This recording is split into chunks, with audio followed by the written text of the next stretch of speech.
Pakistani family कैसे हैं आप सब। मेरा नाम है। तो यार आज का वीडियो बहुत ही बड़ा निकल कर आ रहा है भाई। ओबामा गिर चुका है मोदी जी की कदमों में और उसने मांग लिया है मोदी जी से माफी, क्योंकि उसने यकी लगाई थी। उसने मोदी जी को बोला था कि भाई ये मुसलमानों की खिलाफत करता है। तो आज उसी ने भाई मोदी जी के कदमों में गिर के माफी मांगी है।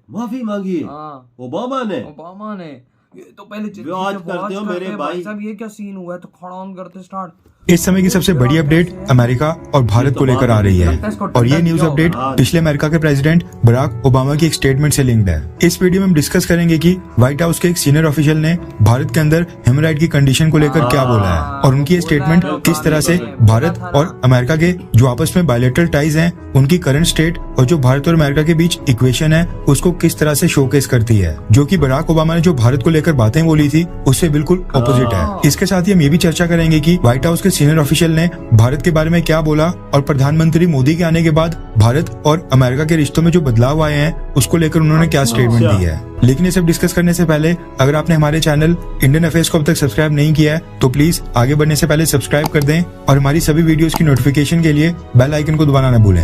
आपको याद होगा हाल ही में प्रधानमंत्री मोदी अमेरिका के दौरे पर गए थे और जब प्रधानमंत्री मोदी अमेरिका में व्हाइट हाउस के अंदर यूएस प्रेसिडेंट जो बाइडेन के साथ वहां पर बायलैटरल मीटिंग्स कर रहे थे, उसी समय अमेरिका के पिछले प्रेसिडेंट बराक ओबामा की एक स्टेटमेंट आई थी जिसमें उन्होंने प्रधानमंत्री मोदी को भारत के अंदर ह्यूमन राइट की कंडीशंस और भारत के अंदर मुस्लिम माइनॉरिटीज को लेकर उनको टारगेट किया था और ये तक दावा कर दिया था कि अगर भारत के अंदर मुस्लिम माइनॉरिटीज की कंडीशन इसी तरह से चलती रही तो आगे चलकर भारत के कुछ टुकड़े हो जाएंगे, यानी भारत के अंदर एक तरह से बहुत ही बड़ा विभाजन पैदा हो जाएगा। वैसे तो बराक ओबामा ने जो बाइडेन से जो करने को कहा था वो जो बाइडेन ने तो किया नहीं, यानी पब्लिकली भारत को ह्यूमन राइट और मुस्लिम माइनॉरिटीज के मुद्दे के ऊपर टारगेट नहीं किया। लेकिन बराक ओबामा की इस मांग के बाद अब भारत और अमेरिका के बीच एक नई डिबेट स्टार्ट हो गई है और सभी ये चर्चा कर रहे हैं कि क्या अमेरिका को अब भारत के अंदर ह्यूमन राइट और मुस्लिम माइनॉरिटीज के इशू को पब्लिकली उठाना चाहिए या फिर नहीं। और इसी चीज को लेकर व्हाइट हाउस के एक बहुत ही सीनियर ऑफिशियल ने भारत के साथ अमेरिका के रिश्तों को लेकर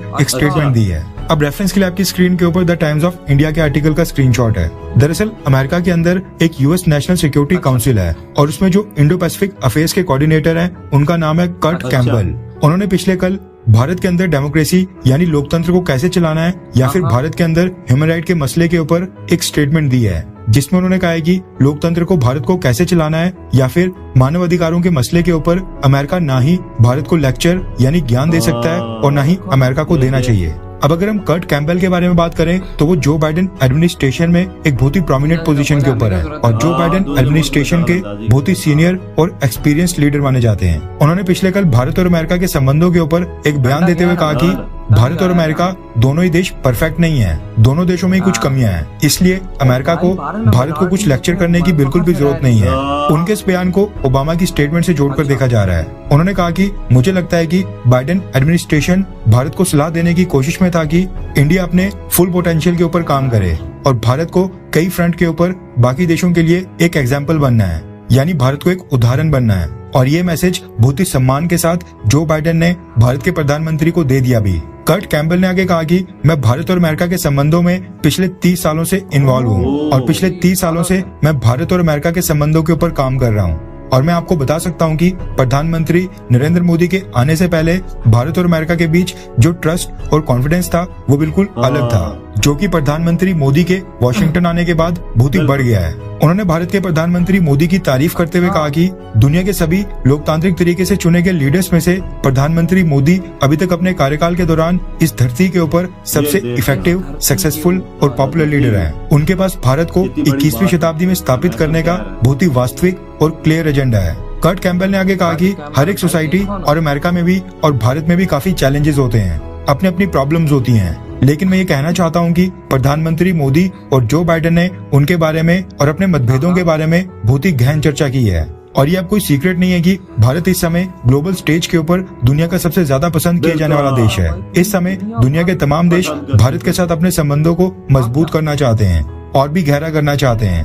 और मुझे खुशी है कि अमेरिका भी भारत के साथ अपने संबंधों को और गहरा करने के ऊपर काम कर रहा है। अब अगर हम व्हाइट हाउस के सीनियर ऑफिशियल यानी कि कर्ट कैम्बल की स्टेटमेंट को देखें, उन्होंने बराक ओबामा को बहुत ही सरल शब्दों में पूरी तरह से क्लियर कर दिया है कि इंडिया अमेरिका के लिए बहुत ही इम्पोर्टेंट देश बन गया है। इसलिए अब अमेरिका न ही भारत के इंटरनल मैटर्स के अंदर इंटरफेयर करेगा और न ही उसके ऊपर कोई विवादित टिप्पणी करेगा, फिर चाहे वो भारत के अंदर मानवाधिकार हो या फिर भारत के अंदर लोकतंत्र की क्या कंडीशन है, भारत की मुस्लिम माइनॉरिटीज या भारत के अंदर प्रेस फ्रीडम के बारे में अमेरिका आज के बाद भारत को कुछ नहीं बोलेगा। लेकिन हम आशा करते हैं कि अमेरिका के पिछले प्रेसिडेंट बराक ओबामा को ये सारी चीजें समझ में आए, क्योंकि भारत अब वो पहले वाला भारत नहीं है जब 10 साल पहले बराक ओबामा अमेरिका के अंदर प्रेसिडेंट हुआ करते थे। और जिस तरीके से वो भारत के साथ डील किया करते थे, उस तरीके से आज तो अमेरिका भारत के साथ डील बिल्कुल नहीं कर सकता है, क्योंकि अब अमेरिका और भारत के बीच जो भी इक्वेशन थी वो पूरी तरह से चेंज हो गई है और भारत का स्टेटस इंटरनेशनल और ग्लोबल स्टेज के ऊपर 10 साल पहले से कई गुना ज्यादा बढ़ चुका है। और जिस तेजी से भारत की जीडीपी और भारत की अर्थव्यवस्था लगातार तेजी से तरक्की कर रही है, आगे आने वाले 20 से 30 सालों में भारत किसी यूरोपियन या फिर वेस्टर्न कंट्री से कम नहीं होगा।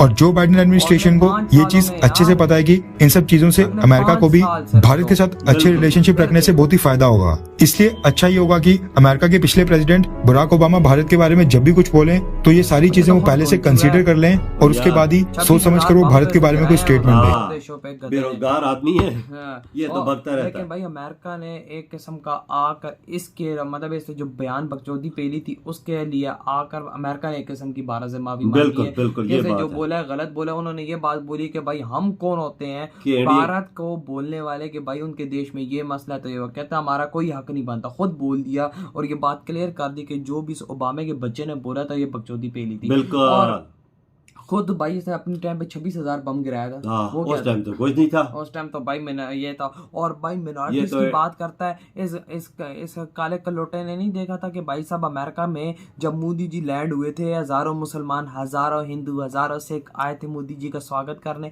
तब इसकी आंखें किधर थी? इसको नजर नहीं आया था। ये मिनॉरिटीज को अगर वहां पर भारत में इज्जत ना दी जाती तो भाई साहब ना एक मुसलमान आता और ना एक सिख आता तो ना एक कोई और आता। 5 करोड़ मुसलमान मजे से जिंदगी गुजार इंडिया में। और भाई अमेरिका में मोदी जी के स्वागत के लिए हिंदू, मुसलमान, सिख सारे पहुंचे हुए थे। और ये बात करता है, अब देखो ना दिया है ना डंडा तो फिर गया आया ना। अमेरिकन ऑफिशियल ने बयान दिया भैया सब कुछ बोलते हैं, हम कौन होते हैं कि इंडिया के अंदर दखल अंदाजी करने वाले। मसले सारे देशों कहते हैं, हमारे देश में भी मसला क्या करें हम, क्या बोलते हैं यार इंडिया में ऐसी चीज है ही नहीं है। तो ओबामा ने हमें वो बोलते हैं कि एक बात का पतंगा ही बनाया है कि उधर मिनॉरिटी का ख्याल ही किया जाता है। वो क्या है, या मिनॉरिटी का ख्याल होता तो तुम 25,000 बम ही लोगों पे लग गए। और भाई भारत इस टाइम पूरी दुनिया में प्यार वाला देश पे माना जा रहा है। सारे देश उससे दुनिया के प्यार कर रहे हैं और मोदी जी दुनिया का वर्ल्ड लीडर। और भाई आज उस कटकम्बर ने भी बोला ही कि इस देश का, इस धरती का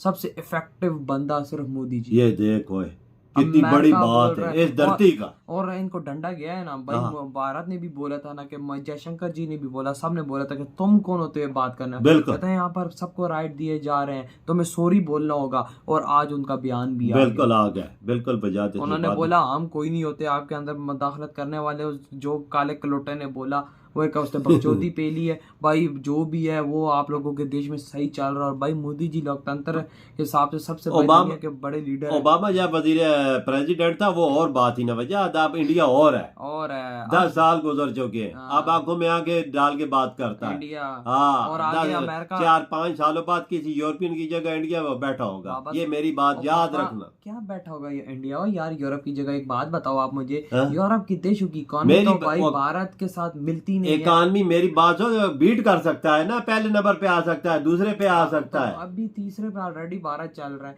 पहले पे चाइना अमेरिका यही दो है और पीछे यूरोप। तो मैं कहता हूँ कि भारत के पीछे नहीं बिल्कुल दूर हो गए हैं। और लाला भारत ने अभी रिकॉर्ड तोड़ दिए सारे। इधर ये वीडियो खत्म करते हैं तो